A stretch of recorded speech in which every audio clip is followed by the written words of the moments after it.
আসসালামু আলাইকুম। আমি পদ্মজা। পর্ব ২৯। লিখেছেন ইলমা বেহরোজ। নূরজাহান শক্ত করে পদ্মজার হাত ধরেন। ক্ষীণ স্বরে বলল, ঘরে আহো, পরে কইতাছি। কান্নার শব্দ ধীরে ধীরে কমে যাচ্ছে। নূরজাহান পদ্মজাকে নিয়ে নিজের ঘরে ঢোকেন। আমি চেয়ার টেনে বসার জন্য প্রস্তুত হতেই নূরজাহান হৈ হৈ করে উঠল। তুই বইতাছস কেন? আমির হকচকিয়ে গিয়ে বলল, মানে বইয়ের ধারে আর থাকুন যাইব না। আইজ কাল রাত্রি, মুসলমানদের কাল রাত্রি পালন করতে নেই, গুনাহ হবেন, বলল পদ্মজা। তার মাথা নত। প্রথম দিন এসেই কথা বলা উচিত হলো নাকি ভাবছে। মুখের ওপর কথা শুনে নূরজাহান কড়া চোখে তাকালো। পদ্মজার দেখার পূর্বেই সেকেন্ড কয়েকের মধ্যে চোখের দৃষ্টি শীতল রূপ নিয়ে আসেন। তিনি পদ্মজাকে প্রশ্ন করল, গেরামের রেওয়াজ ফালাইয়া দেওয়ান যাইব? নূরজাহানের কণ্ঠ স্বাভাবিক। পদ্মজা নির্ভয়ে চোখ তুলে তাকালো, বলল, যা পাপ তা করতে নেই দাদু। জেনে শুনে ভুল রেওয়াজ সারা জীবন টেনে নেওয়া যাওয়া উচিত না। আমার কথা শুনে রাগ করবেন না। তুমি কি আইজ জামাইর লগে থাকতে চাইতাছ? নূরজাহানের কণ্ঠ গভীর। এমন প্রশ্নে পদ্মজা ভয় পেয়ে যায় এবং লজ্জায় আড়ষ্ট হয়ে ওঠে। আমতা আমতা করে বলল, না, তেমন কিছু না।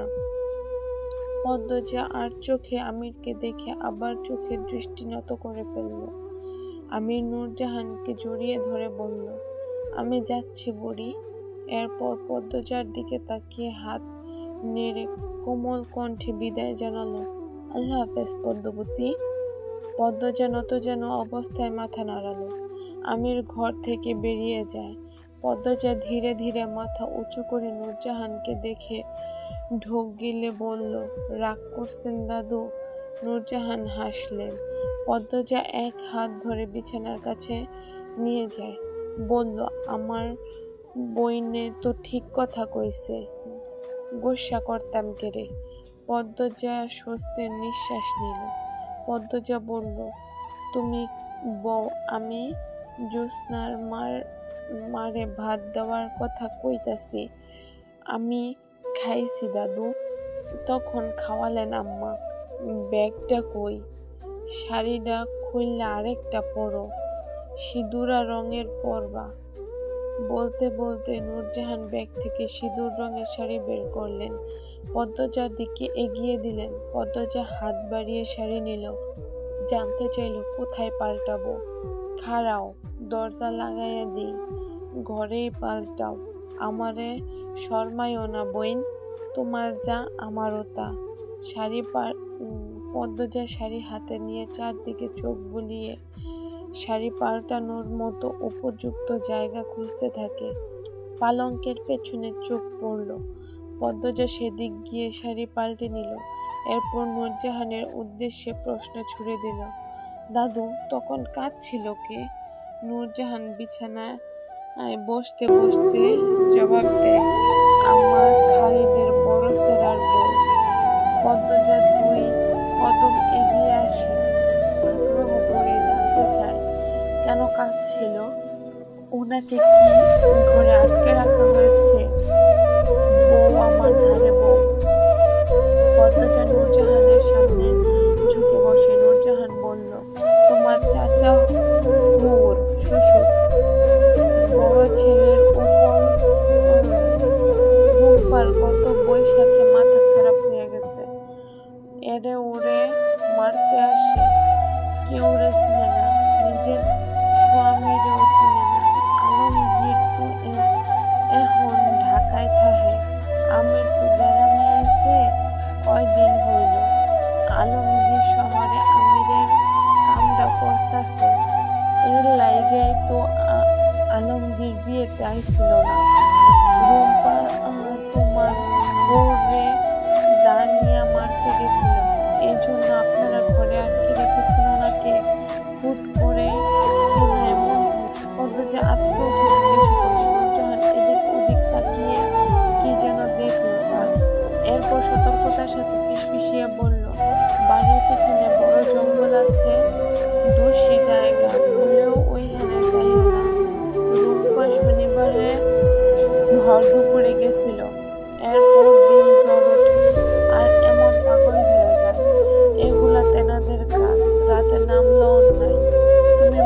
কপালে চাঁদের টুকরা, মনেও ওই দিকে যাইও না, ক্ষতি হইব।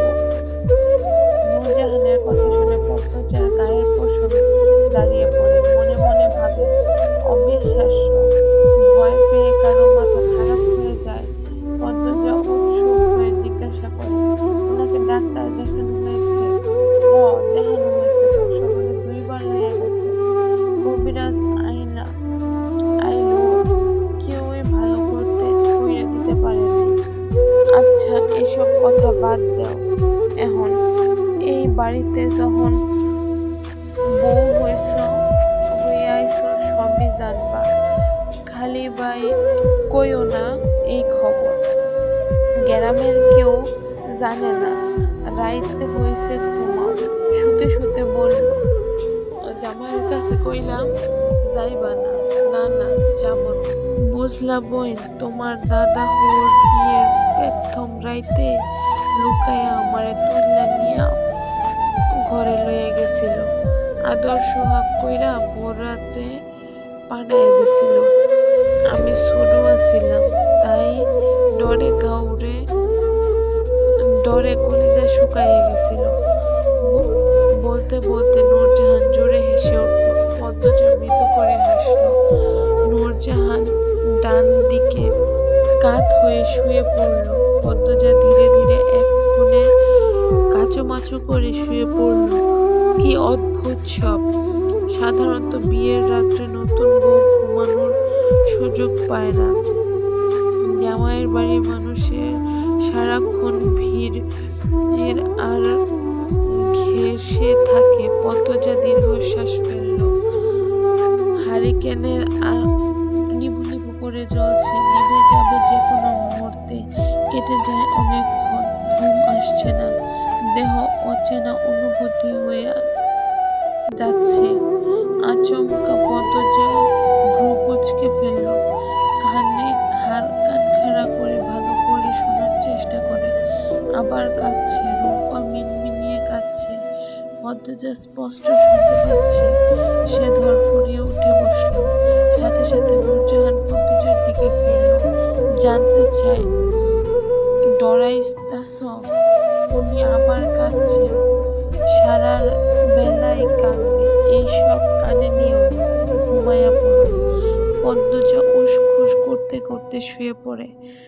হারিকেন নিভে যায়। নূরজাহান ঘুমে তলিয়ে যান।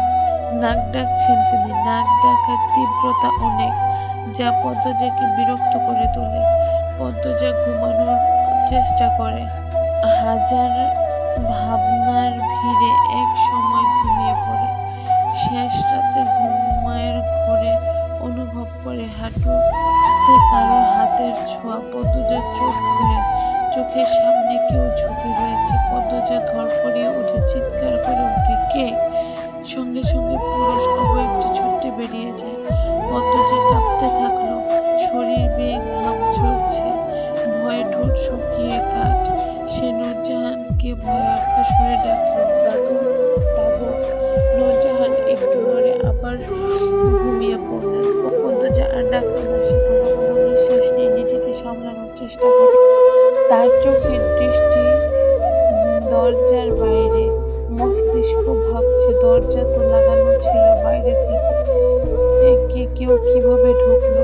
নাকি তার মাঝে দাদু টয়লেটে গিয়েছিলেন? পদ্মজার বুক হাঁপড়ের মতো ওঠানামা করছে। সে জিহ্বা দিয়ে শুকনো ঠোঁট ভিজিয়ে নিল। একটু ভয়ে ভয়ে বলছে, কে এসেছিল? এইভাবে গায়ে হাত দিচ্ছিল কেন? পদ্মজার চোখ নিচে ছি বলে আগন্তুকের প্রতি ঘৃণা প্রকাশ করে। বাকি রাতটুকু তার ঘুম হলো না। ভয়টা কমেছে। এই জায়গায় পূর্ণা থাকলে হয়তো পুরো বাড়ি চেঁচিয়ে মাথায় তুলে ফেলত। পদ্মজা মনে মনে আল্লাহর কাছে প্রার্থনা করে, এরকম ঘটনা পূর্ণার জীবনে যেন না আসে। একদম শুকিয়ে যাবে, উঠে দাঁড়াতে পারবে না। পূর্ণার কথা মনে পড়তেই পদ্মজার বুকটা হুড় করে উঠল, কান্না পায়। অন্যদিকে পাশে পূর্ণা থাকে, আজ নেই। ফজরের আজান পড়তেই নূরজাহান চোখ খুললেন। বিছানা থেকে নেমে দেখলেন জায়নামাজে দাঁড়ানো মাত্র তিনি তিনি প্রশ্ন করলেন, উজু করলা কই? জি কলপারে। চিনছো কেমনে? পদ্মজা হাসলো, বলল, খুঁজে বের করেছি। নূরজাহান চোখ মুখ শক্ত করে বলল, নতুন বউ রাইতের বেলা একলা ঘোরাঘুরি করলে কইরা কল খোঁজার কি দরকার আছিল? আমায় ডাকতে পারতা। পদ্মজা মাথা নত করে অপরাধীর সুরে বলল, ক্ষমা করবেন দাদু। কি কাল আইলো? আইসা পড়ো, এখন নামাজ পড়ো। নূরজাহান অসন্তুষ্ট ভাব নিয়ে ঘর থেকে বেরিয়ে যান। পদ্মজার দুই চোখ ছল ছল করে ওঠে।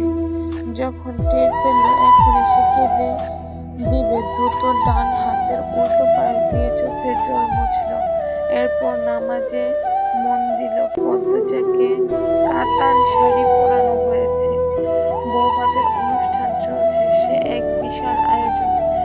বিয়ের চেয়েও বড় করে বৌভাতের অনুষ্ঠান হচ্ছে। আনন্দপুরের বাইরে থেকেও মানুষ আসছে পদ্মজাকে দেখার জন্য।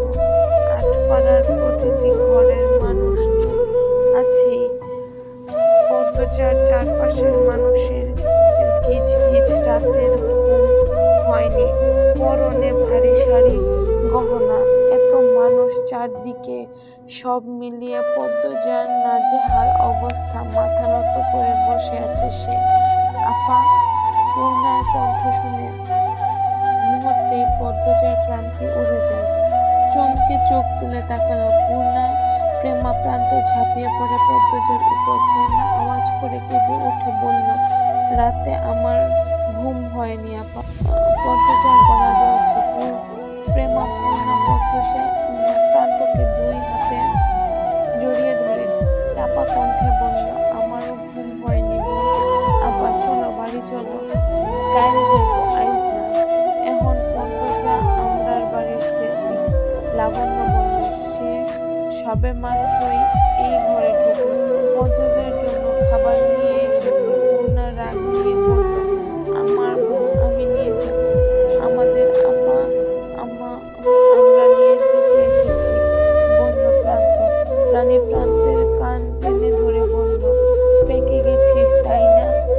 ও ছাড়ো রানী আপা, ব্যথা পাচ্ছি। ও মারে, তুই শুদ্ধ ভাষাও শিক্ষা লাইছস? রানী অবাক হয়ে জানতে চাইল। প্রান্ত অভিজ্ঞতার মতো হেসে বলল, ইয়েস। যারা যারা প্রান্তকে চিনে সবাই চোখ কোটর থেকে বেরিয়ে আসতে চাইল। প্রান্ত একটা ইংরেজি শব্দ বলেনি, যেন মাত্রই এখানে বজ্রপাত ঘটল। রানীর চোখ মুখ বিস্ময় ভাবে রেখে বলল, এটা কি মুন্না না অন্য কেউ? আমি মুন্না না, আমি প্রান্ত মহল। প্রান্তের বলার ভঙ্গি দেখে সবাই হেসে উঠল। পদ্মজা হাসতে হাসতে রানীকে বলল, প্রান্ত অনেকগুলো ইংরেজি শব্দ শিখেছে। বউ মানুষ কেমনে দাঁত বের কইরা হাসতেছে দেখছো? বেহায়া বউ সেরা। কথাটা দরজার পাশ থেকে কেউ বলল। অন্য কেউ শুনতে না পেলেও পদ্মজা শুনতে পেল। সে সেই দিকে তাকালো। অল্প বয়সী দুজন মহিলা এমন ভাবে তাকিয়ে আছে যেন পদ্মজাকে চোখ দিয়ে গিলে খাবে। পদ্মজা তাদের উদ্দেশ্যে হাসে। পদ্মজার হাসি দেখে মহিলা দুজন থতমত খেয়ে গেল। দুজন চাওয়াচাই করে আবার পদ্মজার দিকে তাকালো। পদ্মজা ততক্ষণে চোখ সরিয়ে নিয়েছে। অতিথি আপ্যায়ন চলছে। রমিজ আলী, কামরুল, রজব সবাই উপস্থিত রয়েছে। খাওয়া শেষ করে তারা আড্ডা শুরু করে। রমিজ বলল, মঞ্জুর সেরা, জলিল, সৈয়দ এরা কি আইছে? কামরুল দাঁতের ফাঁক থেকে যত্ন করে গরুর মাংস বের করেন। এরপর উত্তর দেন, না আহে নাই। সেদিন সৈয়দের পাশে আমার কাছে কেড়ে গেছিল। সৈয়দদের যেতে মাতাব্বরের হাত থেকে বাঁচাইয়া দেই। হেরা এখন কই আছে? কোনো হেনে। কয়দিন পরই তো উধাও হয়ে যায়। এখন এর তাদের দেহ দায়িত্ব নাই বুঝলা। আমরা যখন 10 বছর তখন খেতে কাজ কইরা যাইতাম।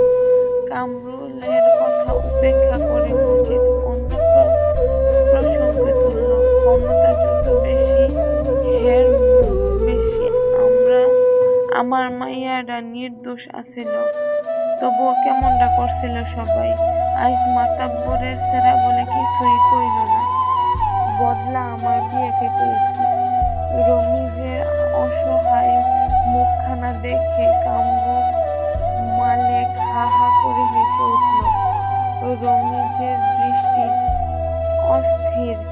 পেট ভরে খাওয়ার লোভে এখানে এসেছেন তিনি, নয়তো এখানে আসার এক ফোঁটাও ইচ্ছে ছিল না।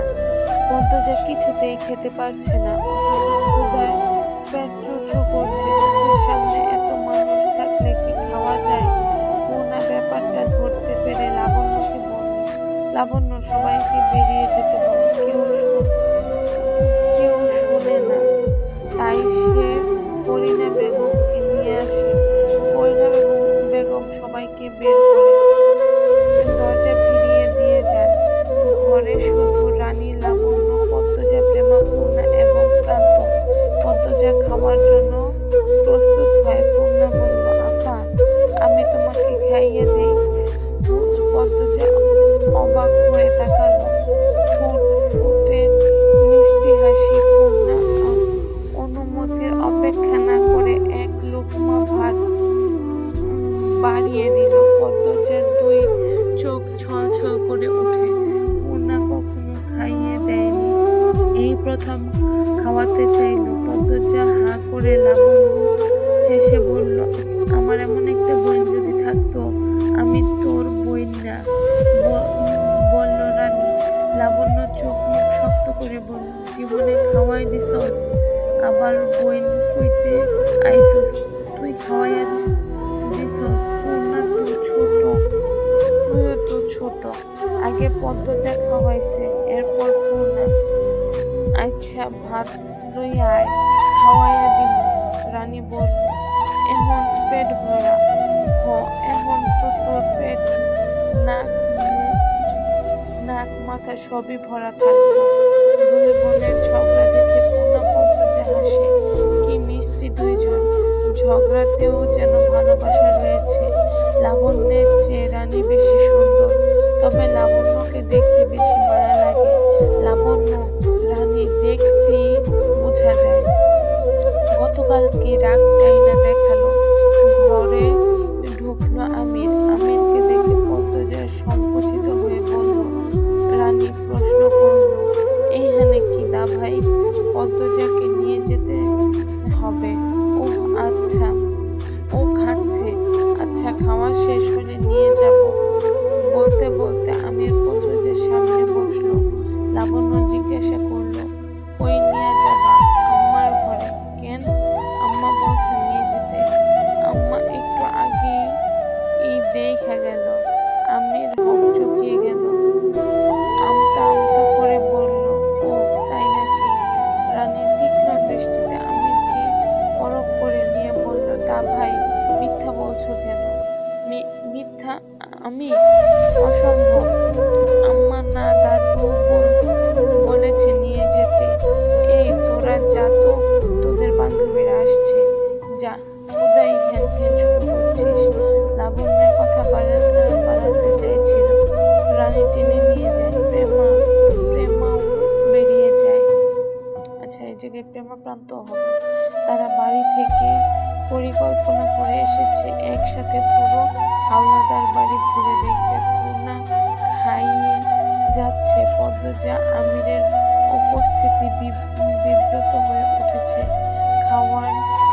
খাবার চিবোতে পারছে না। আমির পদ্মজাকে বলল, বড় ভাবি বলেছে রাতে নাকি ঘুমাওনি? না, হ্যাঁ আসলে ঘুম আসেনি। ঘুমাবে এখন? না না, কি বলছেন, বাড়ি ভর্তি মানুষ। পদ্মজা দ্রুত বলল। আমিরের চোখের দিকে তাকিয়ে কথা কথা শেষ হতে চোখ নামিয়ে নিল। আমির বলল, আচ্ছা খাও, আমি আসছি। আপনি কি রাতে দাদুর ঘরে এসেছিলেন? আমির চলে যাওয়ার জন্য দাঁড়িয়েছিল। এই কথা শুনে চমকে তাকালো পদ্মজার দিকে, ঝুঁকে জানতে চাইল, কেন? কেউ কি এসেছিল তোমার ঘরে? আমিরের এমন ছটফটানি দেখে পদ্মজা খুব অবাক হল।